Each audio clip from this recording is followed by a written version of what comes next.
It's my feel-good breakfast show.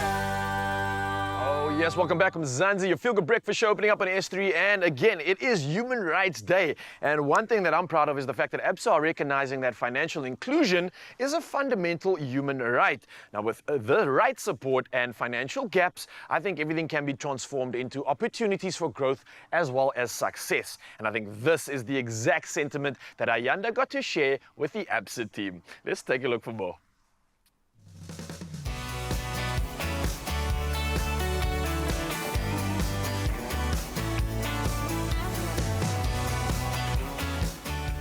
As we recognize Human Rights Day, let's take a moment to reflect on the freedoms that empower us all. Now, true freedom is not just limited to human rights, but rather encompasses economic opportunity as well as financial inclusion, which we all deserve in order to have brighter futures. Now, sitting with me today, I have Mpho Nhlabati, who is the Head of Strategy and Shared Value for Corporate Citizenship at Absa. And today we'll be talking about financial inclusion and the important role that it plays in allowing for the betterment of marginalized communities. Mpho, your team has played such a pivotal role in bridging so many societal gaps. It's been a wonder to watch. Can you please tell us what Absa's corporate citizenship does in order to ensure financial inclusion? As a responsible corporate citizen with a strategic ambition to be a force for good in everything that we do, we understand the role of financial inclusion in realization of basic human rights, some of which are outlined in the United Nations Sustainable Development Goals, Agenda 2063 of African Union, as well as closer to home, the National Development Plan.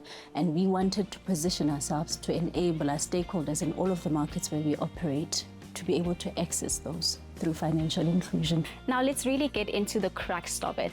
What key areas is Absa focusing on with regards to financial inclusion? Within corporate citizenship, we deliver this work through three streams. Entrepreneurship and employability, where within entrepreneurship we target three outcomes in particular. We target entrepreneurial mindset, where we want to expose entrepreneurship as a stream of participating in the economy outside of employment. Within education, we partner with implementing organizations where for young people we develop technical, vocational, leadership and digital skills that improve their skill set and can pathway them into accessing self-employment as well as employment in the future. And then with our colleagues within colleague volunteering and social impact, we call on our colleagues to help us be an active force for good in everything that we do.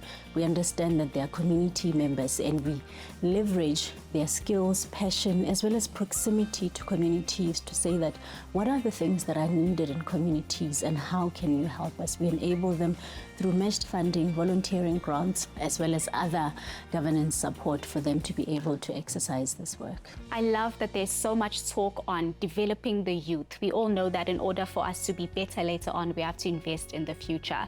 Now, can you please tell me about the existing program called Ready to Work, which helps with employability of the youth in South Africa? Ready to Work is a bespoke Absa program that is accessible across all of the markets where we operate. It's accessible real time to young people. It teaches them people skills, work skills, money skills, as well as entrepreneurship skills. We want them to be ready. We want to improve drastically their prospects of employment wherever they are, in whichever market that they reside. And I'm happy to share that we have achieved really great success there. And in Kenya alone, we've been able to train 150,000 young people. I'm so glad that you brought up Kenya, because a lot of us just think that Absa is limited to South Africa alone. Now, there's some incredible work being done in Ghana in partnership with the MasterCard Foundation. Can you please tell us a bit about that initiative and what it involves?